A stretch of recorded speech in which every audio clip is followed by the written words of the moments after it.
Welcome to It Takes Two. I'm Blair. I'm Chris. And today we'll be talking about Love and Marriage Huntsville, Season 8, Episode 5. Carlos, what do you got us watching, bro?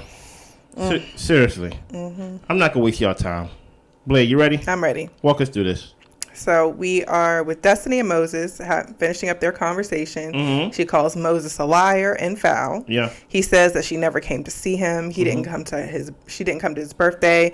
Destiny asks, how am I supposed to pay my bills if I'm flying out to you all the time? She needs to work as well. Every other weekend she was on a plane to St. Louis. Mm-hmm. He says that he was paying for that. She says she had to work. Mm-hmm. He stopped helping her take care of her bills and her household. Stop right there. You would think she's talking to her ex-husband, guys, but just a newsflash, this is a boyfriend that she had, okay? Mm-hmm. Because I had to remind myself, ex-boyfriend, this is not ex-husband. Yeah. Believe it or not, I almost said me and Blair, but by marriage, we have family in Alabama. It's right. It's my family, right? It's mine now. Okay. It's your family now, but yeah. but it's my family down in Alabama. Right. We've been to Madani. Mm-hmm. We've been there. Outside. Yeah. Right? So this whole thing of I got work to do, I came to your job. I pulled on the door. You wasn't in there. Mm. There was a lock on the door. Okay. You get what I'm saying? So Destiny, especially since we hearing all these things, I'm not putting no allegations on you, but you keep getting arrested for things that have to do with, put it like this. Yes, you do need to go to work. Yeah. You get what I'm saying? So I'm hearing Destiny talking about I'm flying out to see you all the time and like I'm not working and who's gonna pay the bills, and I'm just like, Destiny, what are we talking about here? Like this is a ex-boyfriend. What was your thoughts going through this? Well, I was a little confused at first because I'm just like, why is she putting it on him to pay her bills? But the further the conversation goes, the further we find out that he was kind of trying to say he wanted to ease the load for her. Mm-hmm. And if you're saying you're going to do that and then you switch up, then that is a cause for issue. Is it? So, okay. Yeah. So he named his business Justice, which it was a baby name that they talked about having. He says that she wasn't in a good financial or mental space. And she says, you knew it when you spun the block. Look, he was the one, he wanted to save her, is what it sounds like. Look. And then he fell on his promise. Look, you are not going to sit down and have a conversation about this fake baby we got. Okay. This is a real business I got. Okay. We were supposed to name our baby Justice. Destiny. Baby. Have some decorum. Okay. like have some pride. You get what I'm saying?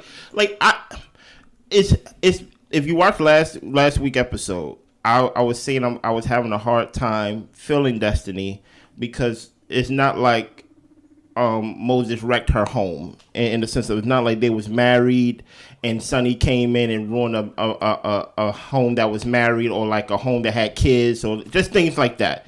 It just seems very, I'm sorry, like middle schoolish.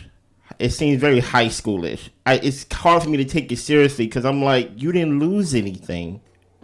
I'm sorry. I can't. I just can't connect. I mean, I connect with it because I can understand being in a relationship with somebody and then the betrayal of him, especially somebody that you've been friends with for over 15 years. You give the person a chance, you start dating, and then they play you for a fool with your ex-producer. I mean, it's a big deal. It is a big deal. And I don't think we should take it lightly just because she wasn't married to the man. I think it's still a foul situation. So which one do you think she take harder, this or like her marriage failing? I think both, but she can't talk about the marriage. I know she can't talk about the marriage. But that's what I'm saying. Like, I don't think that we can really get into how that affected her because she can't talk about it. That's fair. So I think that this is really what she's allowed to talk about when it comes to laws or whatever the case may be. Mm-hmm. So it's going to appear like she cares about this more because she was never able to talk about her other situation. Yeah. So, but Destiny ended up dismissing him. Mm-hmm. She says that, he wanted to be her girlfriend. And she said that he was trying to get her pregnant from day one. And the thing is, I believe it. I believe it. I think Moses, he seems like somebody who wants to tell you what you want to hear or tell you what he thinks you want to hear so he can get in good with you and all this type of stuff. So I believe he sold false promises to Destiny and ended up effing her over in the process. Okay.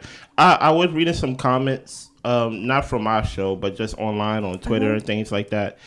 Last week, and there was like there's sexual tension there. Like you could tell Destiny still wants him, and she's still reeling from the breakup and things like that. And if given the opportunity, she will get back at Sonny by sleeping with Moses and things of that nature. No, I don't know about all that. I don't think Destiny got other problems that I think needs her focus on besides trying to get back at Sonny. But I don't put it past her though. I do think there's tension there. I think if Moses was to open the door, I think she'll run through it. Yeah. I really do. I really do think Moses had her head twisted and had her head really like lifted high, like in the clouds, really like with false promises and all these things that she just fell for it. He's a big muscular guy, he's a handsome guy. So she probably felt like she won the lotto, especially coming off of a divorce. She probably felt like, oh my goodness, like, I got a handsome guy and things like that. But, it is what it is. I'm sorry, Destiny, if I can't connect with your heartbreak, with your ex-boyfriend. Okay. So Tisha meets with Latisha at the gym for her training session. Tisha talks about the Holt brothers and pretty much how she was just like, well, you probably know them because you grew up in Huntsville. And Tricia says that, Martell, back in the day, and Tisha's asking like, Tez was supposed to be the bad one and Martell's supposed to be the good one. And she's just like, maybe after college, but Martell was not the guy he is today as far as being all preppy and all this type of stuff. So Martell knows Tricia's ex-husband, but not her future husband. And then Tisha asks, oh, so y'all are engaged? Like, how's the process going? And then she shares that she's not quite divorced. They haven't filed for divorce yet. And at first, the issue was that they weren't communicating at all. Now, when they talk, the conversations don't go anywhere when it comes to conversations about divorce. We find out that Latisha and Nell are related in some form or fashion. Latisha shares that she is close with Stormi. Tisha jokes that she needs to get another trainer. But honestly, the conversation was pretty much them trying to get to know each other, feel each other out. What are your thoughts? It was an awkward scene, and I think it was just because they really don't know each other, and they're trying to see what kind of relationship they're going to have. And with Latisha and this divorce situation, the more she talks about it, the more confusing it gets. So what do you mean y'all talk about it and the conversation goes nowhere? The more I'm seeing her on screen, I can see why the conversation goes nowhere. I don't know how her partner is, but how she is, she does not sound decisive in her words and what she wants and making things happen. So I really don't know where Latisha stands on this divorce thing. I don't know if it's rookie jitters in the sense of like this is her first time on TV doing reality TV show, but she just sounds like a liar. I'm sorry. Maybe that's what I'm picking up on. I'm sorry. Every time I hear her talk, and when I hear liar, it's not so much of that she's lying about this. I'm just talking about like her aura. Her aura. She got liar aura. Okay. You get what I'm saying? Because one door opens up another door, which opens up another door, which opens up another door. And the more Tisha and the more someone who's not in the situation or in the know like Stormi is, when Tisha asks me these questions, I'm like, And these aren't crazy questions. No. You say you're going to get married. Oh, are you engaged? Like what? You know what I'm saying? Okay. Okay. You're still technically married. Oh, you're going to get divorced. Oh, you haven't filed. I'm like, it's like, what's going on here?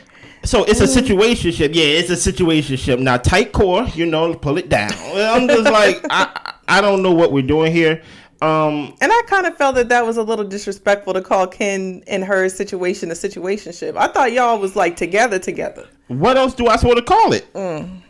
Please help me. That's her boyfriend. Is there an age to where it's not boyfriend no more? Not to me. Some people think it sounds childish, but if it's a boyfriend or a girlfriend, that's what it is. So. Some people after a certain age, they don't go boyfriend anymore. They say this is my friend, and then go from friend to like engagement partner, fiance. Yeah.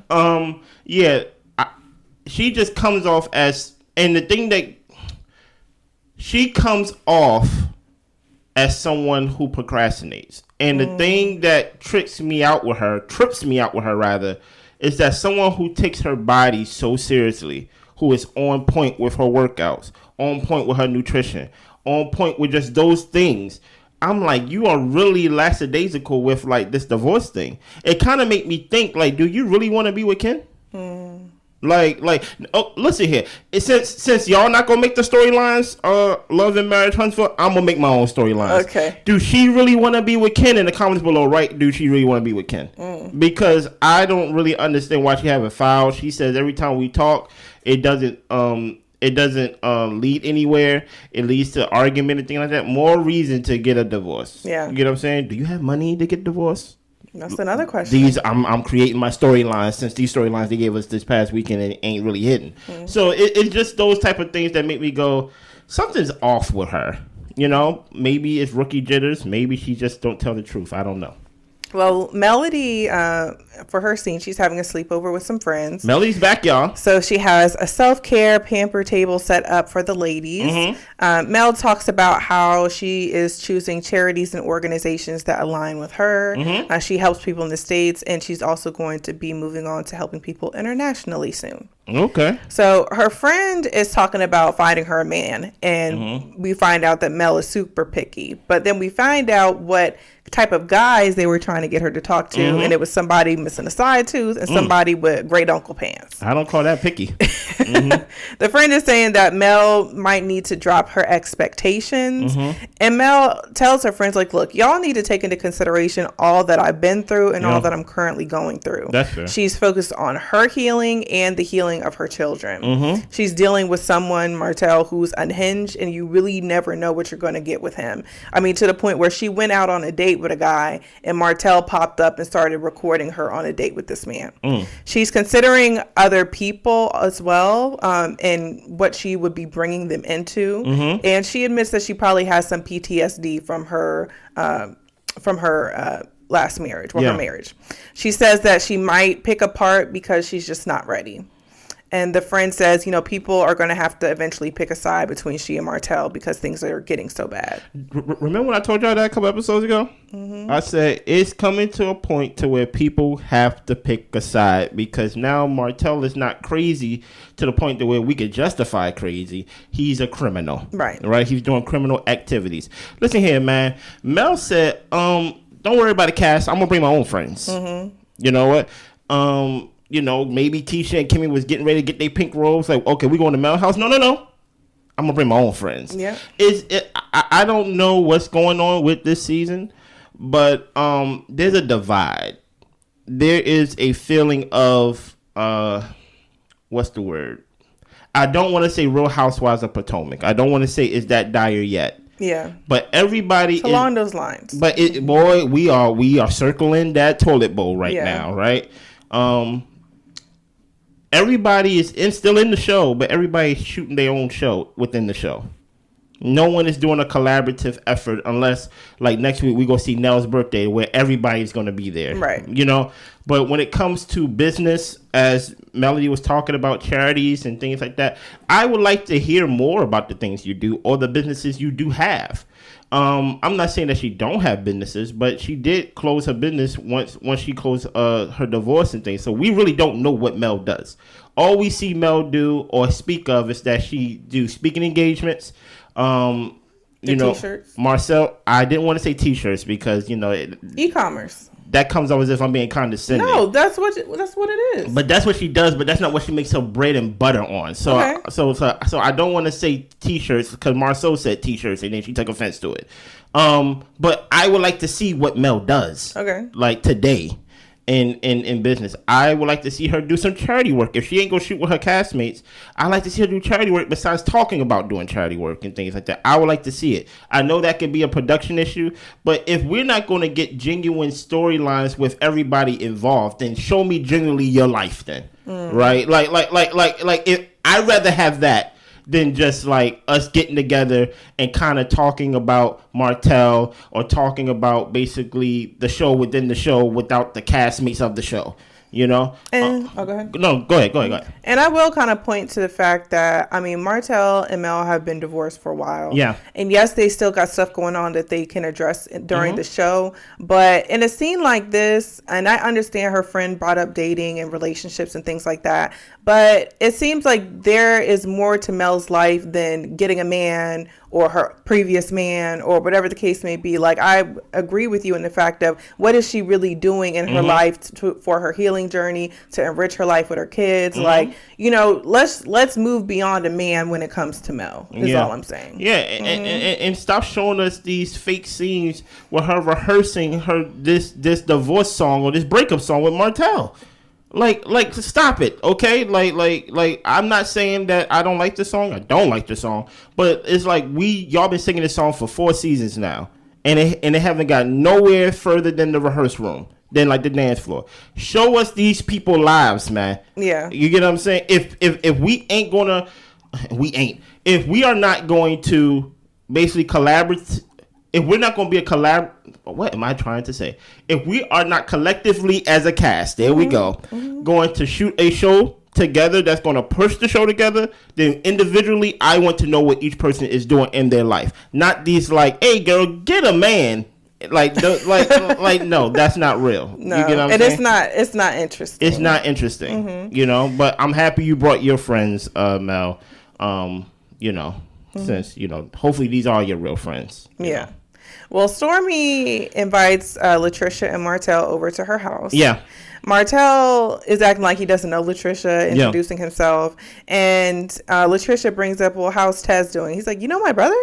And then she's like, Martell, like, you know who I am. And Martell eventually said, like, yeah, Tricia and Martez went to school together. Stormi asked something along the lines of the time frame of like, oh, like when were y'all hanging out or did y'all know each other? And Martell tells her not to mention any timeline. So she gets really vague about how they know each other. Stormi asks them why they're acting weird and neither of them wants to say. So anyway, we move on to the reason why they're actually there. And Stormi is throwing a lovers and friends gala and she needs shirtless models and women models to kind of promote her body butter that she's doing, and she wants to have folks rub body butter on both of them. So she asked if Martell would do it. He agrees, but he says he needs to get in the gym a little bit more. And Tricia also agrees, but she seems to be really nervous about it. Doesn't seem like she's comfortable showing off her body. When Martell leaves, Stormi asks Tricia, okay, fill me in. Why y'all acting weird? And Trisha's over here acting, I don't know if she's acting dumb, being dumb, or really doesn't know what's going on. But she's saying she doesn't know. She's trying to figure it out too. She's like, girl, I don't know. I don't know why you acting like you don't know me. That's kind of weird. So Stormi pretty much asked Trisha, well, maybe you can train Martell for me. So she says she don't train men, but she make a deception for Stormi. Let's walk this scene out because this scene alone almost made me go, Blair, hand me my pink slips, but I'm not going to do it. Don't move. Okay. Why was there rose petals going from the door to the couch? Maybe it was a prelude for the gala, but it was. I asked Blair the question four times in 4 different ways, and she said, "I really don't know." Yeah. Don't be the audience, Stormi, in this situation of y'all acting weird. No, the scene that y'all created, produced, and things like that was the weirdest scene I've ever seen on this whole season of Love and Marriage Huntsville. Right? You got rose petals going from the door to the couch. Right? Courtney's in the house somewhere. Yeah, with the baby. The baby.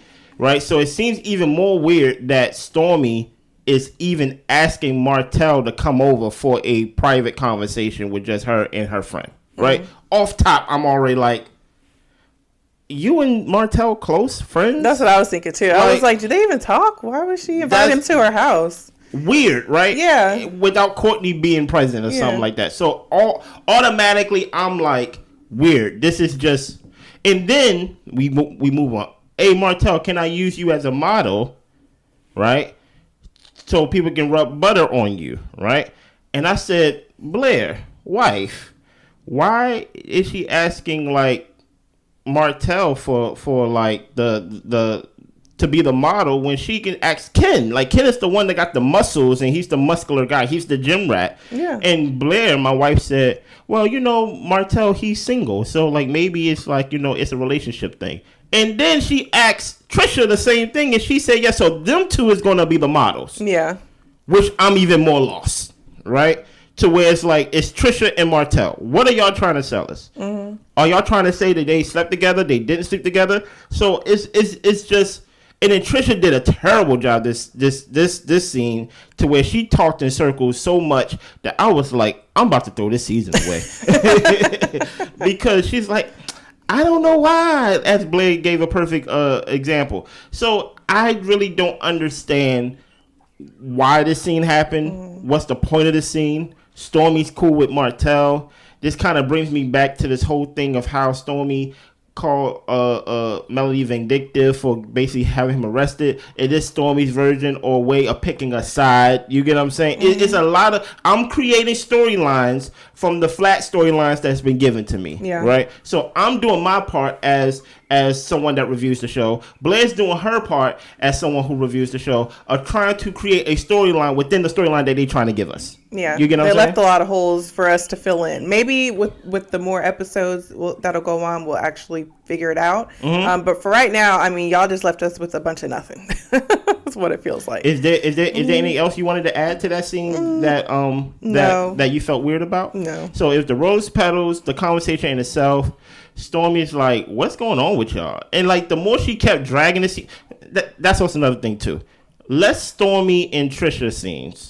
Right, I understand Stormi is like a full castmate, but Stormi is not a main character, right? She haven't really, what's the word? She's not the face of the show. I'm sorry, right? And this scene kind of like made me go, where's Melody? Where's Marsau? Where's Maurice? Kimmy? Tisha? Somebody, right? Okay. Because these two people sitting here, you got someone who's new to the show, and Stormi over here making up scenes where Rose Petal going from the door to the couch. I'm like, please, next scene, please. You get what I'm saying? But commercial came on after. I was able to catch a breather. You know what I'm saying? Let me know what y'all thought about that scene. It really felt like nails on the chalkboard for me. I'm sorry. So moving on, Moses fills Sonny in on the conversation he had with Destiny. Thank you, Sonny. Welcome back. This for me is the nails across the chalkboard scene. I ain't gonna lie. It was. This one I was just like, oh my gosh, where are we going with this? So Sonny's over here asking how Destiny was dressed. Mm-hmm. And he said, she had on like a dress, heels. And she was like, oh, she had on heels. Okay, she was trying to look cute. Mm-hmm. And he explains that things kind of got heated. Sonny is sticking to the fact that she and Destiny were not friends. Mm-hmm. And it's on Destiny for blurring the lines between business and personal.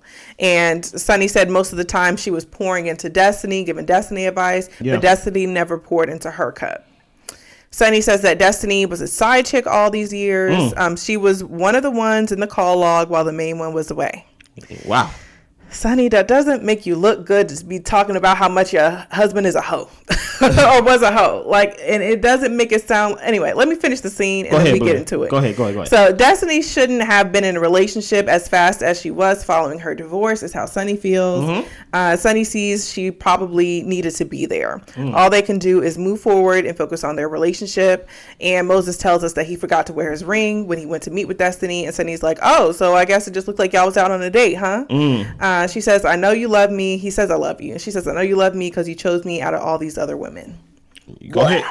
Go ahead, Blake. Go ahead. Throw up on my tablet. It's just so off-putting, like, to be like, well, I'm the one who got chose out of the sea and the slew of women. I'm just like, do you really feel that way? I understand you're the wife, but just because you're the wife doesn't mean he can't still have other people and other things going on. Like, if he is really that guy who is into multiple women and selling women dreams and promises and futures and all this type of stuff, how you know he's not doing that to you, even with a ring on your finger? I'm the wife. So you're the wife, but I'm just saying, you're not setting his character up to be that of anything respectable, to be honest.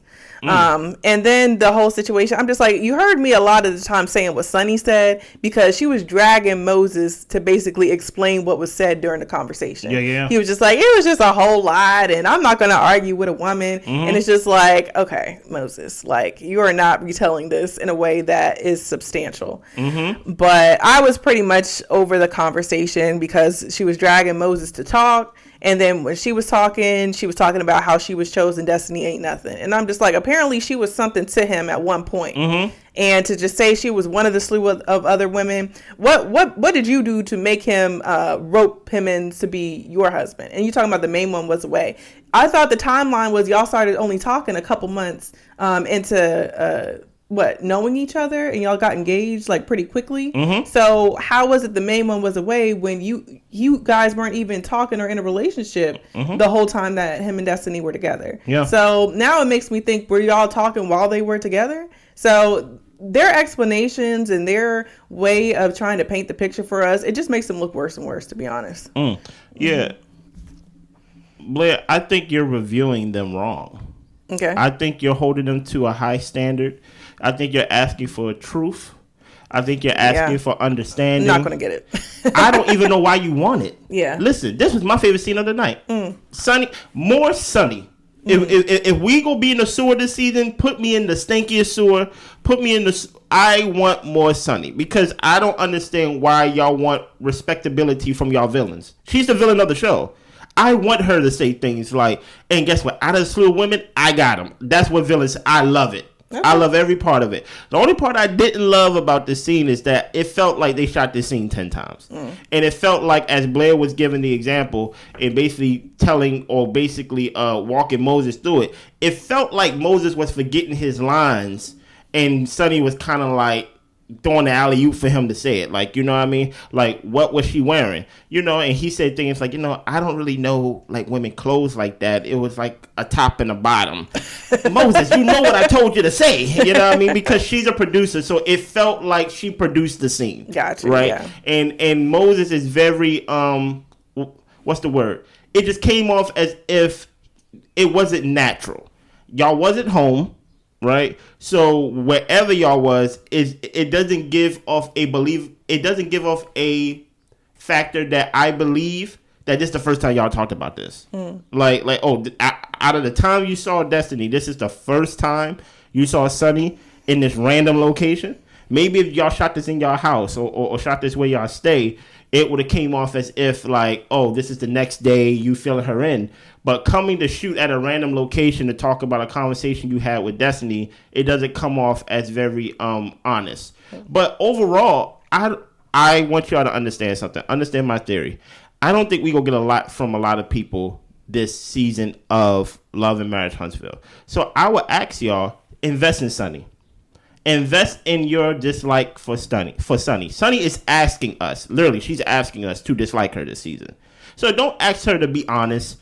Don't ask her to be someone that has good standards and moral and be someone of honor. She is telling us, I do not want to be viewed that way. Guess what? I got him out of the slew of women he had. You know, Destiny, she ain't, me and her ain't friends. She don't know my middle name. I'm like, she's telling us to hate her. Let's just do it. Because listen, I don't want no more Stormi storylines with Tricia and things like that. I don't want no more weird stuff. This is the only thing that makes sense to me within the storyline that actually is like, okay, I can do this. I cannot like Moses and Sunny. This is what they want us to do. I'm gonna do it. You know what I mean? Thank you, Sunny, for at least saving this episode a little bit. Because other than that, even the next scene and stuff like that, I'm like, I don't know what to take from this. And the next scene is Ken and Tricia having a date, right? Yeah, let me tell it. I don't know what's going to happen here. Okay. Go ahead. So Ken makes a romantic meal for Tricia's birthday. He gifts her a bracelet. He talks about how he's bad at gifts and how that was probably a issue in his previous relationship. So he gives her this bracelet. Ken is really active in Tricia's kids' lives, takes them out and spends time with them. She fills him in on her interaction with Tisha. She thinks Tisha's pretty cool. Okay. She tells Ken how Martell acted like he didn't know her when she was over at Stormi's house. Mm-hmm. And Ken says that, he made it seem like she was one of his old creeps by the way she's describing it. Ken tells her that she needs to ask him what's up at some point and get to the bottom of it. He's talking about how he was looking at rings, but he can't make the purchase until she gets her divorce situation figured out. Tricia says that she and her ex-husband haven't really talked about it. Ken is concerned that she may not want to get out of the marriage since she's not going about it quickly. Tricia says it's scary whenever she and Ken actually talk about marriage. So Tricia, baby, what are we gonna talk about then? Mm-hmm. Like, what are we gonna talk about? You don't want to talk to your ex-husband because every time y'all talk, y'all argue, right? That's why there's lawyers involved to where the lawyers can mediate the whole thing, And then Ken's over here saying like, I was looking at rings, but what's the point of doing that? Because you're still married. And now she's like, like talking about marriage kind of like scares me. So what do you want out of this relationship, Tricia? Yeah, Tricia, she comes across very avoidant to me, and it's very off-putting. I'm even to the point where Ken is telling her, you need to figure out why Martell was acting like that. And even to that, it seemed like she didn't want to do that. Like, why don't you want to know why he's acting weird unless you already know? And then going on to Ken is saying, I mean, if I want to be out of a marriage, I would go ahead and get up out the marriage. Mm-hmm. And she's just like, I don't really talk about it with my ex, and then talking about marriage with you, I don't really want to talk about that. So it's just kind of like, so what are we doing, Tricia? Like, what direction are we going in? And it's just like, I don't know if she doesn't know or if she knows and she's just happy with where she's at. So it's all very confusing. And honestly, I'm losing interest. Okay. So, was this the last scene of the night? Mm-hmm. That's why I say, don't invest in this storyline. Don't invest in the Ken storyline because Ken don't even know what's going on in his storyline. Don't invest in the Tisha working out at the gym storyline. Don't invest in the Melody talking to her friends. That's not part of the show storyline. Don't invest in the Stormi storyline of this body butter that she's trying to sell. It just seemed like a show that people are just trying to sell stuff now. It's not even a show about friends coming together. Don't invest in the Tricia trying to get divorced. Invest in Sunny. Right? Because that's the only storyline that makes sense out of every storyline that's going on. Right? Out of every storyline. We don't know what Marsau and Maurice what they doing on that side of Huntsville. Mm-hmm. We will see them next week and things like that. But we need to see more of the main cast. And I'm not even saying together. Just we need y'all are the faces on the poster, not Tricia and Ken. We saw too much Stormi and too much Tricia and things like that. And the more she's on the screen, the more I'm like, she shouldn't be on the screen. What was your thoughts overall on this episode today? Yeah, the episode fell flat. But I'm interested to see how the rest of the season goes. I mean, I'm not tapped out the show. I like Love and Marriage Huntsville. Yeah. And when we do have like the core group on there, it is very interesting and their dynamics are interesting. Yeah. So I'm looking forward to continue watching, but this episode was just like very odd. Yes. It was odd. It wasn't even a filler. Yeah. Like there's a difference between a filler episode, but this episode seems so like, okay, everybody deserves a bad day. It felt like a bad day. It felt like literally Carlos looked at it and he was like, I did the best I could. Yeah. Here, y'all. And I'm like, no, Carlos, no thank you. Okay? I don't want that. All right? Yeah. Anything else? That's all I got. Listen, I need y'all to subscribe, like, share, comment. Let us know what y'all thought in the comments below of what y'all thought about this episode. And we see y'all next week. Bye. Y'all be good.